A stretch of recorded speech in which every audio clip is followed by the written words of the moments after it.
शिकारपुर खां असां अहम ख़बर शेयर कंदा हलूं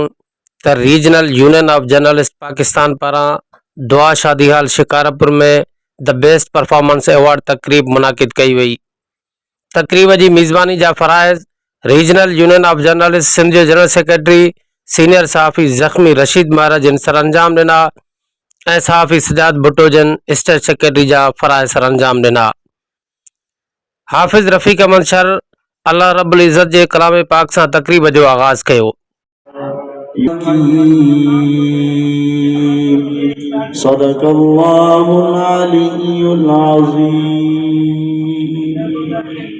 जॾहिं त पाकिस्तान पीपल्स पार्टी ज़िले शिकारपुर जे जनरल सेक्रेटरी अॻूणे सूबाई सलाहकार सरदारज़ादा ज़ुल्फ़कार अली ख़ान कमारियो ऐं जनरल सेक्रेटरी JUI ज़िला शिकारपुर गादी नशीन दरगाह सुमरानी शरीफ मौलाना अब्दुल्ला महर, मरकज़ी secretary general union of journalist Pakistan Abid Mughal जिन तकरीब में मेहमान ख़ास तौर शिरकत कई। इन तकरीब में ज़िले शिकारपुर सां ताल्लुक़ रखंदड़ मुख़्तलिफ़ शोबन वकालत, सहाफ़त, कालम नवीसी, टीचिंग, एजुकेशन तोड़े ॿियनि टेक्निकल शोबन में नुमाया कारकर्दगी रखंदड़ माण्हुनि में बेस्ट परफॉर्मेंस अवार्ड तक़सीम किया विया। तकरीब में district bar association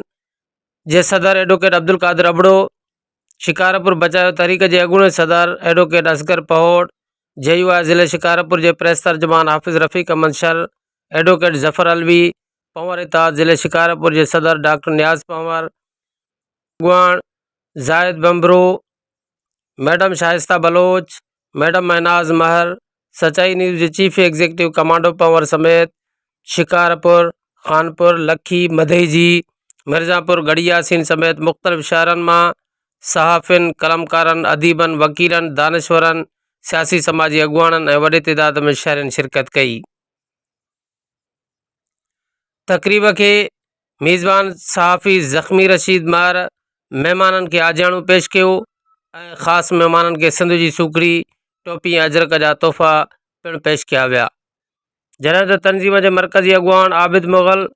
सरदारज़ादा Zulfikar Ali Khan कमारियो ऐं ॿियनि अॻुवाणनि तकरीब के ख़िताब कयो। आख़िर में आयल मेहमाननि के लंच ॾिनी वई। मां पंहिंजे आयल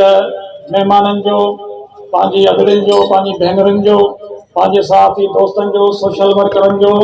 सरदारज़ादा ज़ुल्फ़कार ख़ान कमारियो साहब जो, साईं मौलाना अब्दुल्ला महर साहब जो, साईं मोहम्मद नवाज़ भरोई साहब ज़रूरी अतात कारखाना डिवीज़न जे सदर मियाँ ज़फ़र अलवी साहब, ज़ाहिद बमरो साहब ऐं जेके भी असांजा दोस्त आहिनि, डिस्ट्रिक्ट बार एसोसिएशन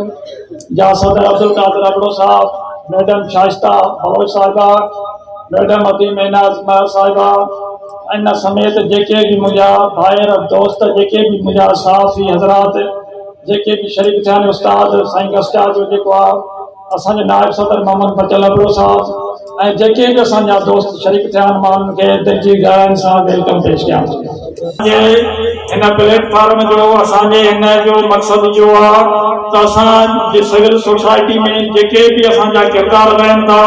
उन्हनि खे असां इनकरेज कयूं त जीअं मुख़्तलिफ़ तबक़नि सां मुख़्तलिफ़ वक़्तनि ते उहे पंहिंजो किरदार अदा कनि। छुट्टीअ में तमामु बहितर हुई, हौसला अफ़ज़ा हुई सभिनी दोस्तनि जे लाइ जिनखे अवार्ड मिलिया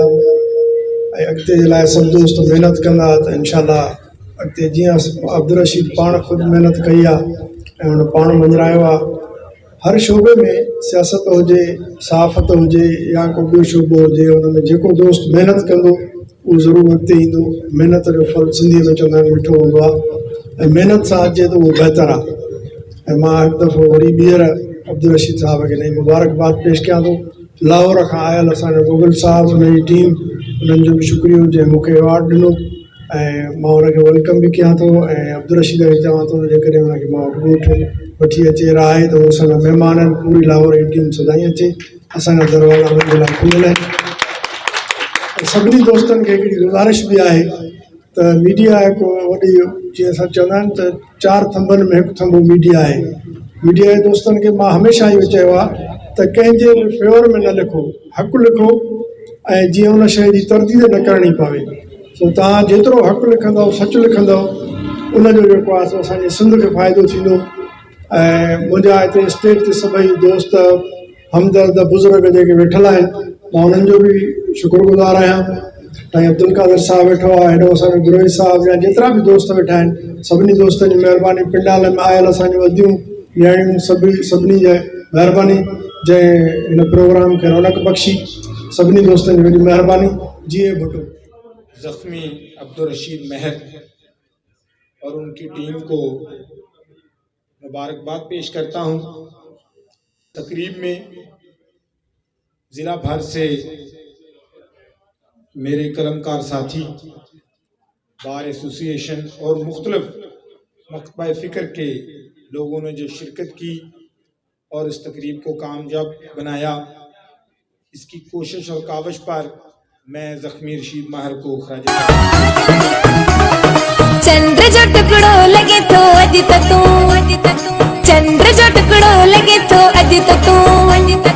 जाने तो मौला